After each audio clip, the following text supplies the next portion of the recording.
Welcome into another edition of Mavs Latest. I'm Josyah Howard, and before we get started, please subscribe down below. Please leave any comments for me as I'm going along, because this is Mavs Latest, Dallas Mavericks, every single day with me, Josyah Howard. But let's start here because Mark Stein of the Stein line, he has said LeBron James may still have at least some interest of leaving the Los Angeles Lakers.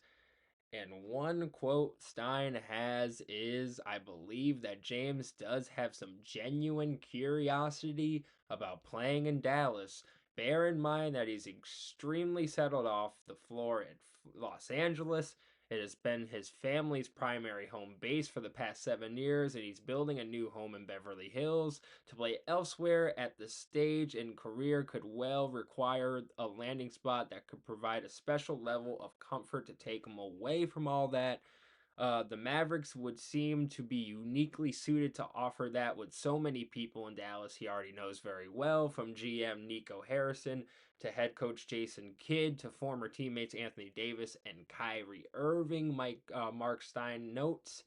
Um, he continues by saying, as he's been reporting for weeks, they have not tried to trade for him and do not want to trade for him if it means surrendering multiple rotation pillars for a player who turns 41 in December. If James suddenly becomes a free agent, they could sign to a minimum deal. That's a different discussion. I believe strongly that they would want him in that scenario. Stein cautions, though, that James still holds too much present day value to the Los Angeles Lakers for him to be bought out. He says, do you think the Lakers will just give up on the season and buy him out in August, September, and set up James to walk to Dallas, Golden State, or New York? I don't, and I don't either.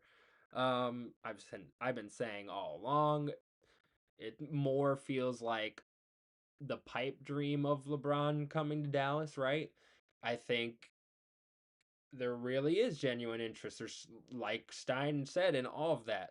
There's so many people he knows from past teams and so many former teammates and so many people wants to play with in a Cooper Flagg and a Klay Thompson that, we know that he's wanted to play with Klay in the past. I don't know why he wouldn't want to play with a young up and coming prospect like a Cooper Flagg. And obviously, he won a championship with Kyrie, won a championship with Anthony Davis. The obvious genuine curiosity is there, and I think that has to be real. With all of that, all of those connecting pieces, them bringing in a Phil Handy that LeBron loves to train with, all of that, and I like Mark, I do not see him wanting to leave Los Angeles. I think he's comfortable. He's almost retired anyway. You just finish it out there and move on with it. But if he wants a way to win a quick championship, Dallas might be the way. And Dallas, Texas to California, he can make those travel plans if he needs to temporarily stay in Dallas for an NBA season. Again, I don't know if he would want to do that, but most likely not. He's comfortable in Los Angeles. But we'll have to keep our eyes out just to see, because where there's smoke, there's fire. And it seems if LeBron James does decide to eventually leave the Los Angeles Lakers, it really does seem like Dallas is a realistic landing spot for him to go. But speaking of one of LeBron James' former championship winning teammates, Kyrie Irving, actually was on his stream and he discussed what it's like to play with a superstar like a LeBron, like a Kevin Durant, like a Luka Doncic, and he's starts by saying, they have, in their own ways, inspired me to continue to work on my craft at a high level, especially Bron and KD. Obviously, Kobe is number one for me on that board of inspired, but Bron, KD, J. Kidd, Vince Carter, Tim Duncan, Reggie Miller, Hakeem Olajuwon, just guys that I could think of off the top of my head. There are a lot of guys that really inspired me, some of the greatest of all time on your team. I don't take that for granted ever. Not 1 second that I take that for granted. I wish I could win it with everybody on the highest level. He stated, talking about how he is honored to play with some of the game's greats. He spoke specifically on his teammate Kevin Durant in Brooklyn. The duo of me and Durant would have never been topped in terms of being on the court with somebody that special. So let me get that disclaimer out. I've played with a lot of great players, but playing with KD, one of the best of all time, and obviously played with LeBron in Cleveland, played with Luka Doncic in Dallas. So him just giving flowers to some of the people that just paved the way for him to play basketball at a high level, and he gave flowers to that. And I love that note of he wishes he could play with everybody that's that special and win at a high level, players that are that special all the time. And I love that from Kyrie. I just love the humbleness and the awareness and just the maturity from Kyrie, because he would have never said anything like this 5 6 years ago, I don't think.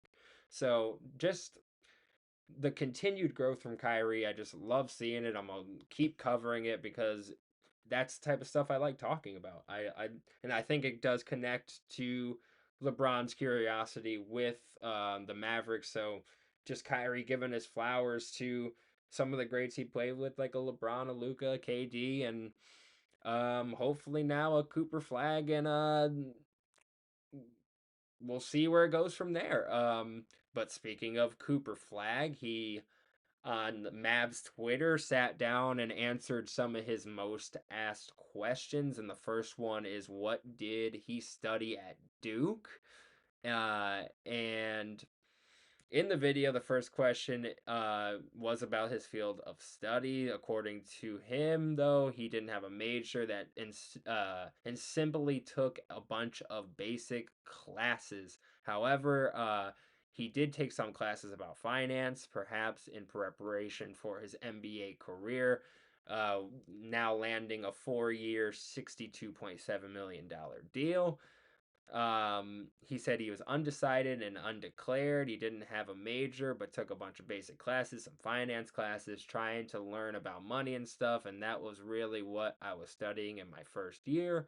The second question was, why does he wear number 32?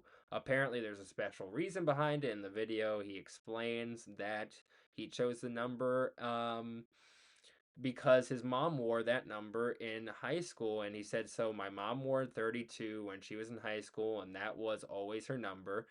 She had teammates in college that wore it, so she didn't wear it in college, but she wore it in high school, so that's really why.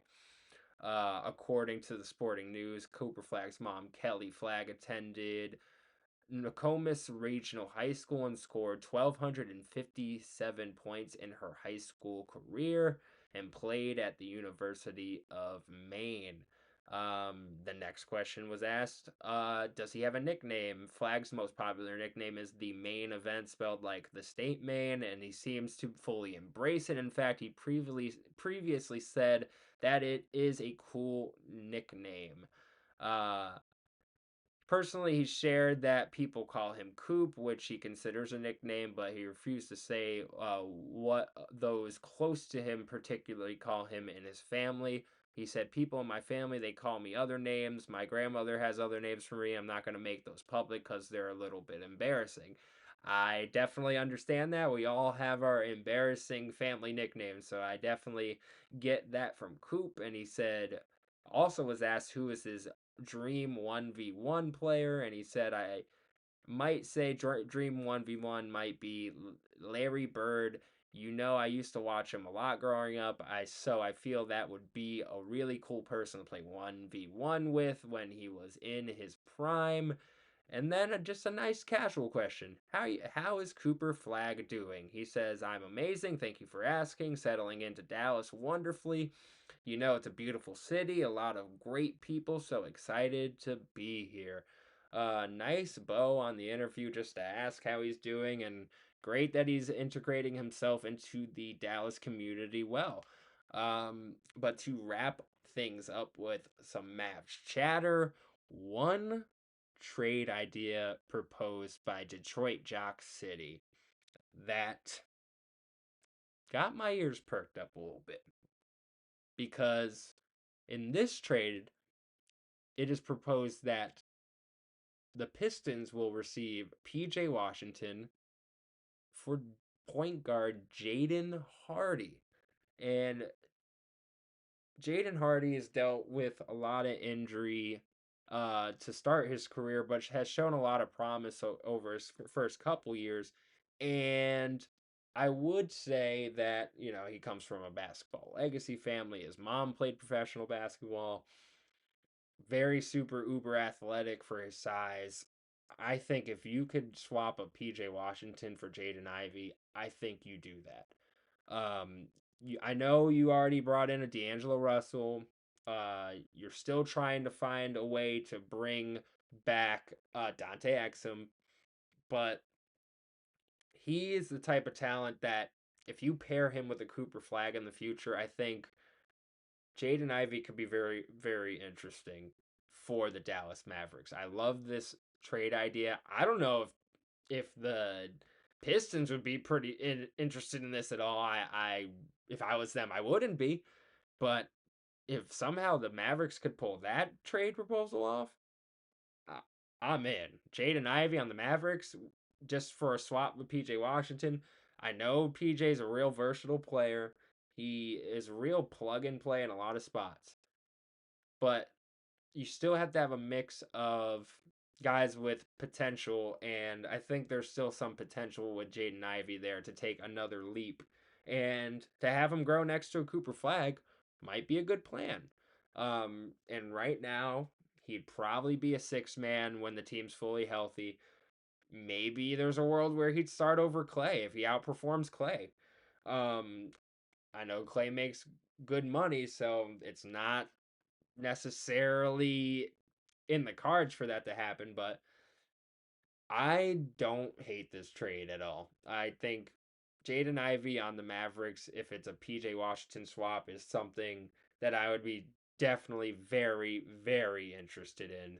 But this has been Mavs Latest. Again, subscribe down below. Leave any comments you got for me down below, and let's get it, y'all.